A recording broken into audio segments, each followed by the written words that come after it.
हम बार बार सत्संग में और संतों की शरण में आने के लिए क्यों कहते हैं?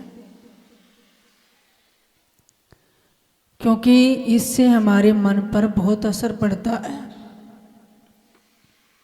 जितना मन संसार में चित्त रखेगा, संसार की संगत करेगा और संसार के विषयों का चिंतन करता है, उतना ही मन मैला हो जाता है। जितना संतों की संगत करेंगे, सद्गुरु के नाम भक्ति का चिंतन करेंगे, उतना ही मन उज्जवल होता है। इसलिए मन एक है, चाहे संसार में लगाओ चाहे भगवान में लगाओ। कबीरा मन तो एक है, भावे ता लगाए, भावे गुरु की भक्ति करे, भावे विषय कमाए। कहते भी मन तो एक है, चाहे भक्ति कर लो, इससे परमात्मा को प्राप्त कर लो, चाहे विषय विकारों का चिंतन करके नरकों की यात्रा कर लो। इसलिए मन ही मैला होता है, मन ही उज्जवल होता है, मन ही रागी होता है संसार में, मन ही बैरागी हो जाता। सारा खेल मन का है, मन ही बंधन और मोक्ष का कारण है। मन ही चंचल होता है, मन ही ध्यान साधना से निश्चल हो जाता है। मन ही बहिर्मुखी होता है, मन ही अंतर्मुखी होता है, और मन ही जीव को नीचे की तरफ ले जाता है, मन ही ऊपर की तरफ ले जाता है।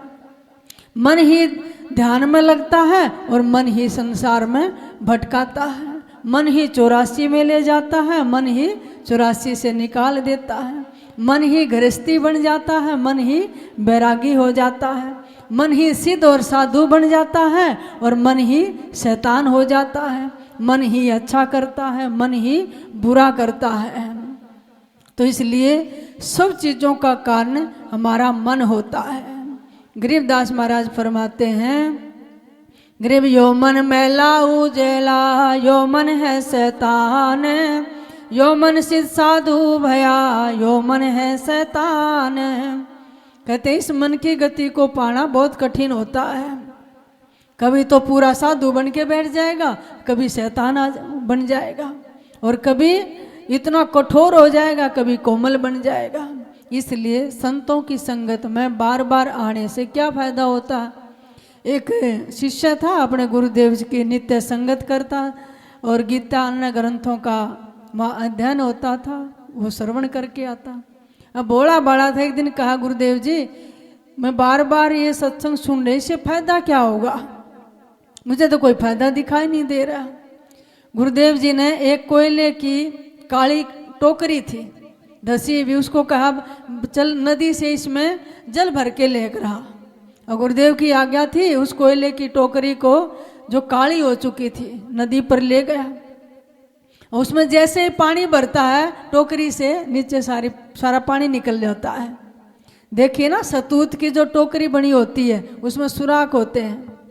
अब वो जैसे ही नदी पर जाए, भर के लाए, फिर सारा पानी निकल जाए।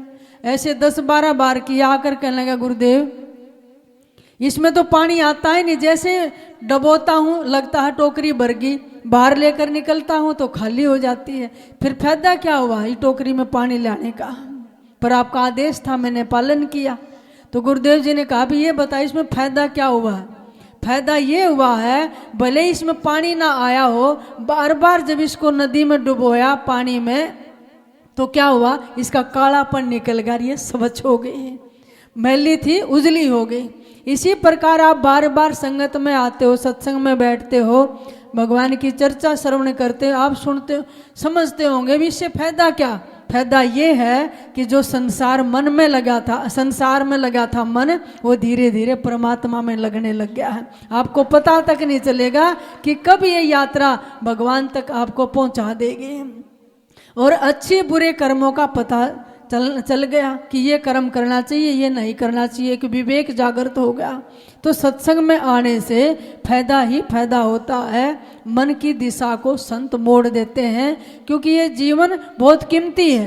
मन के इतने उपंग होते हैं, पता नहीं क्या क्या विचार संकल्प विकल्प उठेंगे और इस शरीर से बुरे कर्म करवा देंगे, इसकी दुर्गति हो जाएगी। तो बार बार ये चोला नहीं मिलता है। परमात्मा ने ये शरीर उज्जवल दिया था, इस पर दाग लगा कर नहीं ले जाने हैं। अगर दाग लग भी जाए, मान लिया कपड़ा मैला हो गया, कहाँ धोते हैं? धोबी घाट पे जाते हैं और धोबी उसको साबुन लगा के रगड़ के मसल के पटक के पत्थर पे साफ कर देता है। इसी प्रकार जब हमारा भी मन तन मैला हो जाए तो गुरु का द्वार धोबी घाट है, इस पे आके हमारा मन उज्जवल होता है। तो इसलिए शरीर रूपी चुनरी परमात्मा ने उज्जवल दी है, इस पर दाग नहीं लगाना। अगर लग गया है तो सदगुरु इसको साफ करो। संसार में कहीं भी घूम लेना, कोई घाट नहीं मिलेगा जो आपके मन को उज्जवल कर दे। बस एक केवल मात्र गुरु का घाट होता है और इसको उज्जवल बना देगा और फिर से इसमें परमात्मा झलकने लग जाएगा। आइए एक छोटा सा भजन गाते हैं।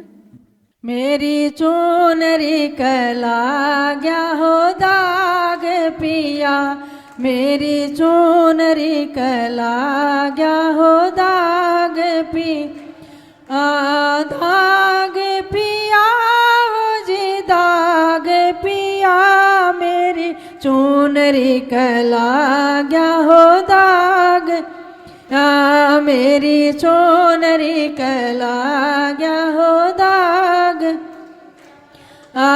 पांच तत्व की बड़ी चुनरिया, पांच तत्व की बनी चुनरिया, मन मूरख अभिमान किया, में चुनरी कला गया हो दाग पिया, मेरी चुनरी कला गया हो दाग, धोवत फिरो दाग नहीं छूटे, धोवत फिरो दाग नहीं छूटे, तन मन धन कुर्बान किया, मेरी चुनरी कला गया हो दाग पिया, मेरी चुनरी कला गया हो दाग,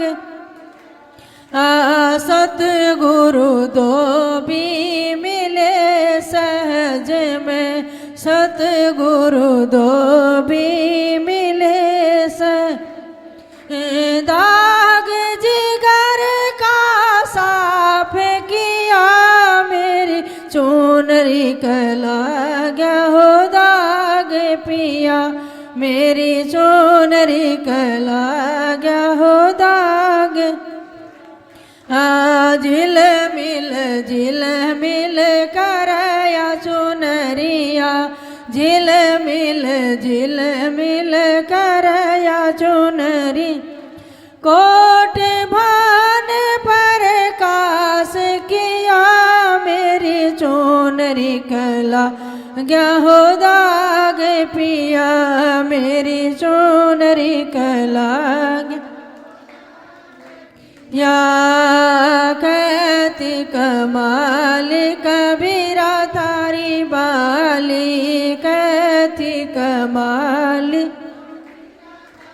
बाली, अमरापुर में हो पास किया, मेरी चुनरी कला गया हो दाग पिया, मेरी चुनरी कला गया हो दाग, दाग पिया है जी दाग पिया, मेरी चुनरी कला गया हो दाग पिया, मेरी चुनरी कला ग पिया, मेरी चुनरी कला गया हो दाग पिया। बोलिए सद्गुरुदेव भगवान, गुरुदेव भगवान की जय। सत साहिब।